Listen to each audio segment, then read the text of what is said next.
little bit on the radio last night about this, but with no fans or few fans there, obviously no fans tomorrow night, does that affect the energy level of your players? Does it make it more kind of like an AAU game to fall into those bad habits that you're talking about all the time? Well, it affects the game here. Come on now, 24,000 in this building. And when we needed to make a stop or two or get a basket, our fans would have been going crazy. And maybe we come up with an extra rebound or we dunk a ball, something good happens. The fans here are a big reason that we have the kind of run at home that we've had. Without them, it's going to hurt. But guess what? Everybody has the same issues. The only difference is Rupp Arena is Rupp Arena.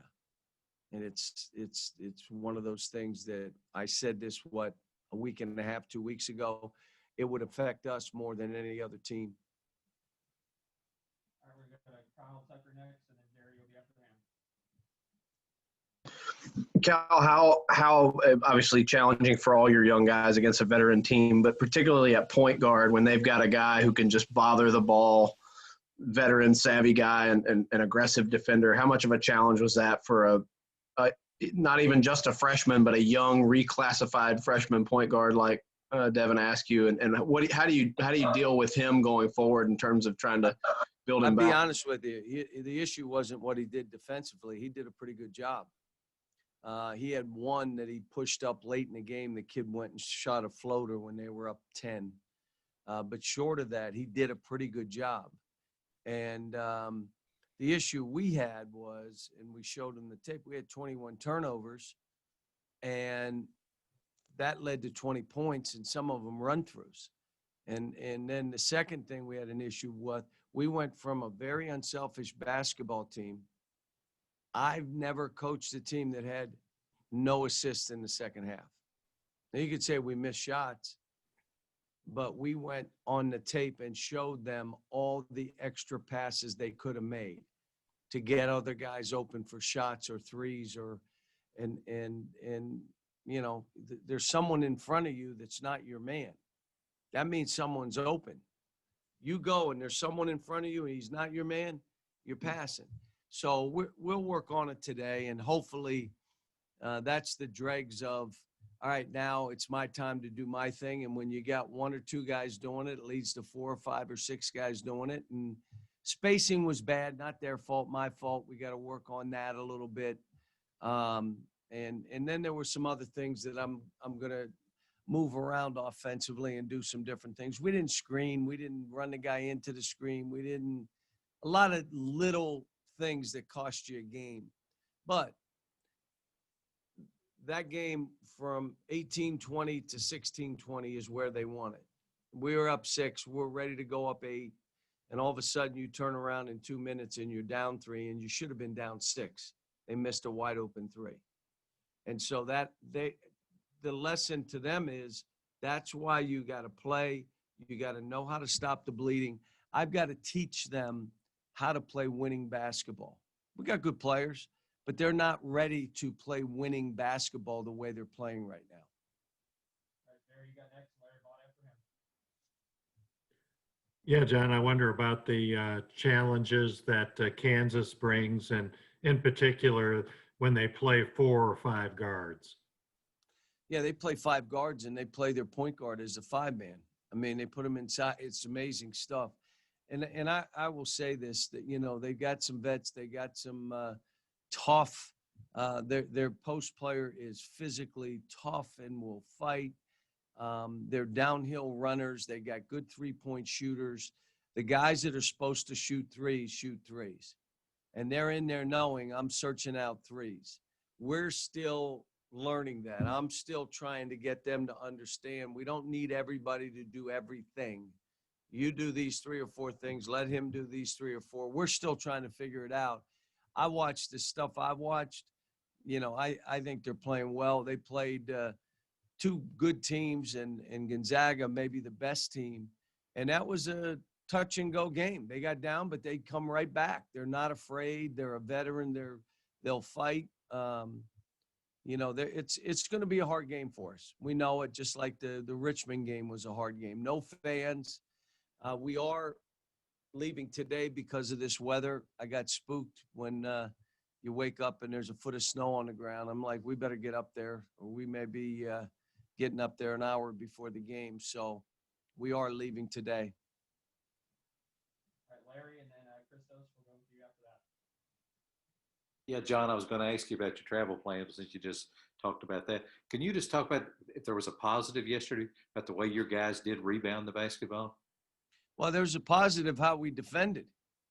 I mean, that's a hard team to guard with a bunch of young guys. And I told them, if you defend like that and you out-rebound a team by 20, I really never heard of a team losing that game. But I said, when you get 5 assists and 21 turnovers and you don't create a good 3 for us, and the ones were created we missed, well, that's when you lose the game. I never thought our issue would be offensively. But when I think back, just about every year I've done this, it's been the same. Like, we still haven't figured out how exactly we're going to play. We've got good three-point shooters. We're not going to rely on it. We're not going to take 40. But I told the staff, again, we need to take 17 to 21, 22 threes. And again, the guys that can shoot it, let it go. We can do some stuff with even Cam. Cam had 3 opportunities for threes, and we didn't throw him the ball. We charged one time. We tried to do a step through one time. We threw it to the wrong guy one time. It was almost like we tried to make everything hard. I got to make a play here. And so we got some work to do offensively. We did some good stuff, but not enough. The ball wasn't, like I said, we didn't create a good shot for a teammate. The assist, I've never seen a team with 5 assists, no assist in the second half. So we got to work on it. We got to talk about it. We pointed it out today. And now we got to do what we can to get ready with a quick turn and get on a plane and get to Indianapolis. Christos, we'll go with you, and John Clay after that. Hello, Coach. I would like to ask you have a new team this season. How evaluate the progress of your team so far? And also, 2 of your former players, De'Aaron Fox and Bam Adebayo, get Supermax extension. Do you believe that in this class of your team, do you have players who can get Supermax or become NBA top-level players in the near future? Well, I would say this, and all these people on this call, when you watch Bam the first week of the season, did you think he'd be a Supermax player in the NBA leaving after a year? Or even if you watch De'Aaron Fox the first week of the season, they'd probably say no. Probably tell you, well, he'll be back. And, the same, whether we say Jamal, who got a Supermax, I mean, all these kids, I mean, it takes time. This is different. I got 10 new guys, no returners. Now, I've started 5 freshmen before. I think it was in 2014. But that team took us till March. Woohoo! It was March before we clicked in. We got to get Keon back here. Let's hope in the next 2-3 weeks he's back, and then we can figure out what we do from there. John Clay, then Lonnie after that. John, what did you see out of Olivier yesterday? How did you think he played? Better. There was some stuff in the second half, shots that I thought he could make. Missed, a couple free throws, but what he gave us against a really good big guy that he got in foul trouble, he went right at him, showed me, okay, we know where we are there. We know what we got. Now, Kansas will play it a little different. They'll dig like crazy. They'll trap. There may be kickouts for threes. They work on closing that way, but, it showed us we can throw him the ball. And when we did, something good was happening. Our spacing wasn't great. And that's not on these kids. That's on me. I got to do a better job of really saying this is where you have to go. Go ahead, Lonnie, and then Jeff Rowan after that. Cal, it's obvious that you have a very swift team. You just got guys that can run. They get them down the court. My question is that on this level of basketball, are they fully aware of the quickness and the savvy that teams play with in terms of being able to protect the basketball? Well, obviously not, but this was a first time. These kids, most of them hadn't played in a college game. The first one was Moorhead, where they weren't sure, so they passed each other. Then they became sure, and they're like, I'm gonna do this. I can do this. Versus, we got to do this together. It's all part of the process here, and I got to do a better job of teaching and what we accept. I played some guys too many minutes. Part of it was they said Davion had 2 fouls, and he didn't. It took 5 minutes to tell us that he had 1 foul. He didn't have 2. So he was out of the rotation more than I wanted him to be. And then when the game winds down, there's 5, 6, 7 minutes to go. I'm going to try to win. I'm not worried about who's playing what, how many minutes. So, but we had 2 or 3 guys, really 3 guys play too many minutes. So, hopefully we get in a better rotation. Step over to you, and then we'll come back for a few follow-up questions. Yeah, Cal, I was wondering, we're several years kind of into the Champions Classic now. I was curious about what you like about the event, and is there anything you might change moving forward if, you had your say about it? No, it's a good event. I think both this and the CBS events are, they prepare you for neutral games. The problem is this year we don't need to work on neutral games. It seems like every game's a neutral game.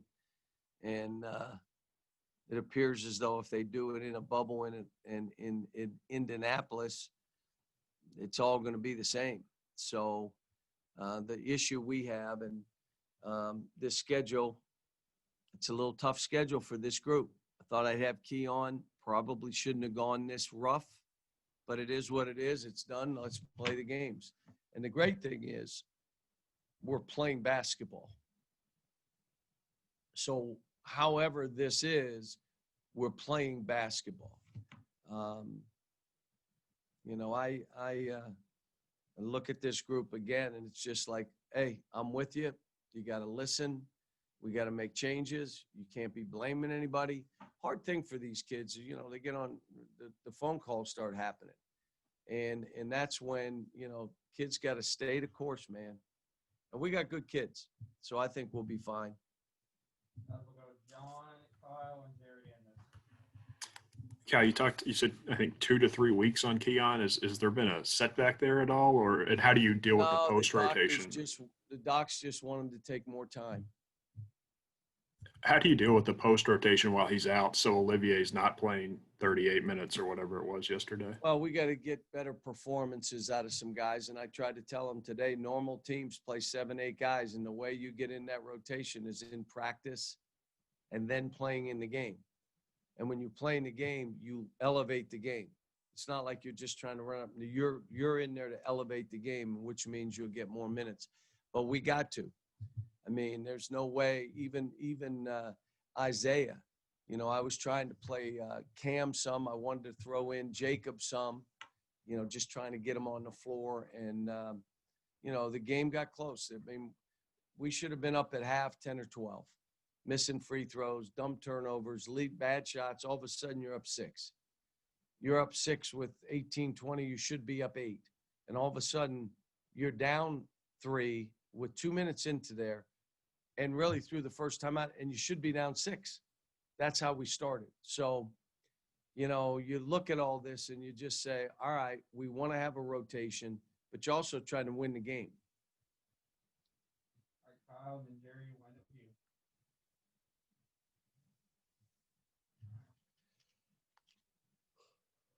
you. Am I up?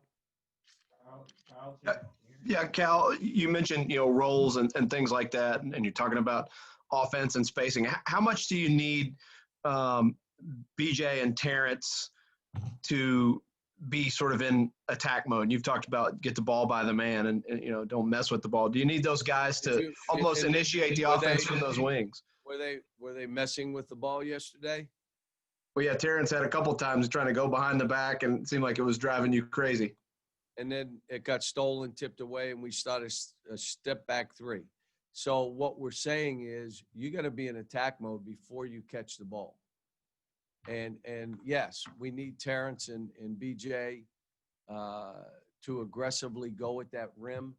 And if they collapse, find us. Get easy shots for us. But hopefully this was a lesson. And like I said, I hate losing. But when you're talking a team like this, that kind of team, I mean, is a hard. I knew it'd be hard before the game, and that's why I wasn't crazy and didn't go nuts after the game. I knew what would be. It's you're waiting for the tape the next day to show them, to say, do you understand? And it wasn't defense and it wasn't rebounding. And you would have thought it was defense that they would. No, it wasn't. Second half, they shot a higher percentage, but it was breakout layups because of turnovers. They made a couple threes when they were up 10. And they're a good team. They're well coached. You have to play better offensively. You know what that means? You have to set better screens. You have to create better shots for each other. You can't just go try to get your own, especially, you ready? Early in the shot clock. You can't do it in the first 5 seconds. If you got a layup or something easy, fine. But if they collapse and it's early in the clock, give it to somebody. Jerry got the last one down, and we'll get Terrence in here. Go ahead, Is it okay? I can barely hear you, Eric. Cal, I wonder about Marcus Garrett, the Kansas guard. How much of a challenge is he compared to, say, Jacob Gilliard last night? Different, more physical. One is a tiny, quick water bug, Tyler Eulis-ish. And, Garrett's got some size and girth to him. He'll physically come right at you. Terrific defender, one of the best defenders in the country. And so whoever he guards, you may be a creator because he's going to lock down. He's a good defender.